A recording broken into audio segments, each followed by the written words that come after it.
What's up, everybody? Borderlands 4 has now been out for about 2.5 weeks, and I wanted to get out my 10 tips, tricks, and things I wish I would have known sooner after about 180 hours in the game. So let's get right into it. Alright, number one on the tips and tricks list, or things I wish I would have known. Side quest, like everybody is recommending, save them till the end in order to get the XP for specializations. But there is some trade off between reaching that max level or reaching the end of the campaign and not experiencing the full game. And what I mean by that is there's some side missions that open up certain parts of the map. Certain bosses can only be opened via side missions. As you can see, what I have on screen, I have an order bunker that I just completed, but I have a side mission I need to turn in. That's what's linked on the line. If I didn't do the first side mission attached to that one, then I wouldn't have been able to open the side or open up this bunker. So there is a bit of a trade-off between if you want to go through the whole game and experience the whole game in its entirety in one playthrough, then you'll need to do some of the side missions. If you're just looking to hit at max level, complete the campaign, get specialization points added in, then go ahead and save all side missions till the end, and then you'll be prompted to do some of the side missions in the Ultimate Vault Hunter mode, and then you'll just have to go back and figure out which ones you need to do at the end game in order to open up all the boss fights. All right, this next tip, number two, is really for people that are still going through the campaign or are starting new characters with a blank map. I would suggest the first thing you do is go ahead and go all the way around the map and unlock all the safe houses, all the silos, in order to find the vault fragments from the silo being unlocked. Having the safe houses unlocked gives you the opportunity to go to the contract board, and they're getting bounties out of the contracts. So your best way for leveling, getting XP, and it's a lot easier to do all this in one fell swoop by just driving around, picking up the silos, picking up the safe houses, doing it all at one time, and then being able to fast travel between the time. Now, if you're gonna use the method of going to makeshift chalet over in Carcadia Burn and only farming that one, then that's the only safe house you need. But it just makes the whole version of Endgame a lot easier, so you're not driving around constantly and wasting time when you could just be leveling up. Just drive around, open up all the safe houses, open up all the silos first, and then go and do the rest of the XP missions. It'll make it a lot faster. Number three is kind of a did you know in the customization tab under vehicle, if you go to your hover drive, you can unlock different hover drives. It affects the way the vehicle operates. But in order to do this, you need to use certain types of weapons. So as you can see with my Harlow here, I apparently only like Jacob's, Malawan, and Vladoff weapons. So using different weapon manufacturers gets you the different hover drives, which then in turn changes the way your vehicle operates. For number four and number five, I'm going to put these together. I would suggest going through and saving all items that have firmware as soon as you get them. And the only reason I say that is because once you want to use a certain piece of firmware, it is very difficult to get that drop. It's only about an 11% drop on the firmware to be on an item in general. And then to make matters worse, if you want a piece of firmware on an enhancement, it needs to come from an enhancement. So it has to be a specific gear type as well. You can change out the firmware on the items once you beat the campaign, and once you do that, that first piece that the giving away its firmware is going to be destroyed, so it won't keep up your bank space infinitely, but it will take up a lot of space to begin with, which is I see a huge complaint. Kind of a big complaint of mine as well is there's no good way. You can see here I have a ton of enhancements, and I don't even know if any of these or if a lot of these are ones that I want to use. It's just the fact they have firmware on the bottom of them. So that's why I've been saving those. For number five, what I would say on this one is similar to your firmware. Make the bank space so that you can save all your legendaries. And I know saving like a level 5 legendary doesn't make much sense, but in the end, if it's a gun that you use from say 5 to 15 and really liked it, just save it in your inventory so you can go back to it once you've hit 50.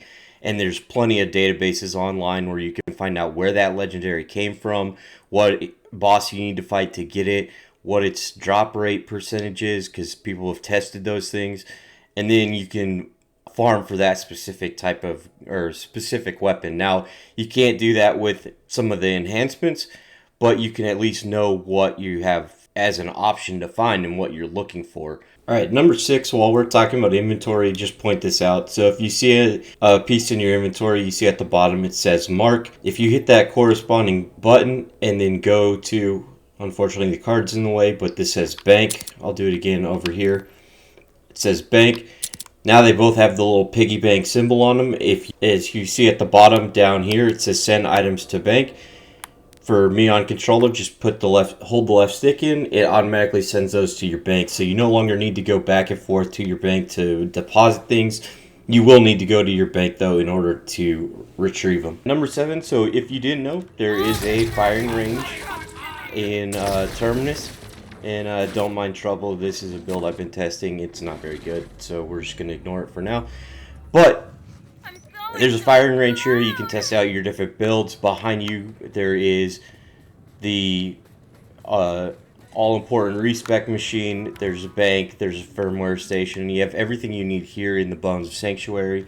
So if you haven't unlocked this, it's good to unlock. You'll unlock it in the main campaign, but if you haven't gotten there yet, just keep trucking through Terminus Range. You can find the Bones Sanctuary right here in Terminus Range, and you can see this is where it corresponds in Terminus Range to the far eastern portion, and here's where it is in relation to the rest of the map. Alright, next thing I'm going to talk about are enhancements. So if you didn't know, there's really enhancements have like 2 separate categories. So the top category is the highlighted part where mine says Prime Potency, guns with Maliwan license parts have 100% status effect chance all in the first bullet after reload.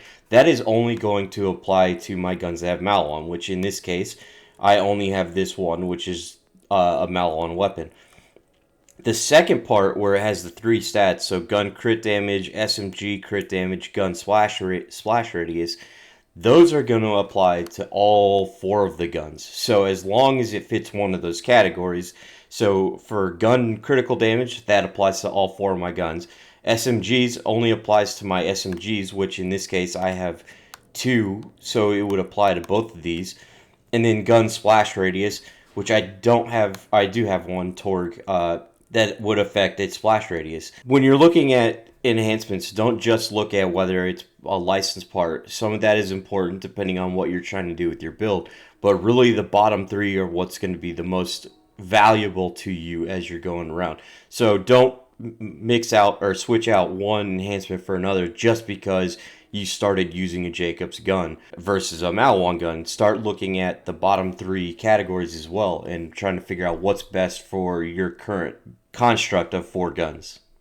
Alright, number 9. Did you know that for all the main story bosses, such as Idolator, Saul, or Callus, if you go to where their main story mission starts, not all the precursor to getting to it, but where the actual mission starts, where you load in, you can then view it and fast travel directly to their station. Now you can also do this, for instance, with the vaults. You can view this here, then fast travel directly to the station. That's something I didn't know about. I did quite a few runs of just running all the way through the beginning of Idolator Saul just to get to the loading part and then have to run through the rest of the main mission there. So that just gives you, kind of really cuts the amount of travel time and amount of fighting in half in order to get to the boss fights. Alright, and this last piece is really just kind of my opinion piece on the tips and tricks side of things. So number 10, play with builds while you're leveling up. At this point, there's a ton of builds out there. I have a few on my page. I will have plenty more coming up. There's builds for leveling. There's build for mobbing. There's builds for bossing. There's tons of builds out there, but what works best for me versus what works best for you versus someone else, they might all be completely different. So don't be afraid to try different builds as you're leveling up. Don't be afraid to try different builds when you're at the end game, because really when we put builds online, it's honestly sometimes it's just what we have the most fun playing and want to share with others. So it may not be the absolute meta, or in some cases it will, like you see with all the crit knife use right now in builds. So try things as you're leveling up. Sometimes chasing the metas requires very specific gear, and if you don't have that, it can be a game breaker, and that can be tiring in its own and just kind of wear you out from playing the game. So try your own, mix and match. Don't be afraid to spec and respec. Respecking and dying only costs you 10% of your money. So in theory, you can never run out of money. Now, I wouldn't suggest going crazy with it because you can't then buy things from vending machines that you find. But give everything a shot. Try it out at least once. Even though I know I said earlier in the video that my trouble build was bad and that I honestly don't really like trouble at this point, it doesn't mean I'm gonna stop trying to make trouble work. And if you like using trouble, then that'd be even better for you. Make a build that works for you, and do me a favor, share it in the comments because I'd love to know how to make it work. But yeah, just try everything, have fun with the game, and don't burn yourself out chasing the meta over and over because some things are going to get patched, some things will get nerfed, some will get buffed, and it could change next week for all we know. As I was editing this, I forgot there was one other thing I wanted to mention, so we'll call this an honorable mention as far as our 10 tips and tricks. But if you're looking at a weapon and say, I go to select it, I press compare, I'm comparing two Chaosins that on the front face of the card you can see overall DPS differences. You can see the damage per shot. You can also see like the Torgal and stickies on the left do 3% versus 2%. But one thing I want to point out is that if you go over and inspect this one that I have equipped actually has a plus 33% crit damage bonus, whereas the one that I have in the inventory does not have this. So if you're ever looking at things that look exactly identical, take a look at the inspect page of the weapon because it may have a crit damage boost, it may have a bigger splash radius, it may have something hidden in here that isn't on the front face of the card. So that's just my honorable mention for tips and tricks. And that's it for my 10 tips and tricks, things I would have liked to know sooner, plus one little honorable mention there at the end. Let me know in the comments any other tips and tricks that you want to share with the community. And don't forget to hit that subscribe button for more Borderlands 4 content. See ya!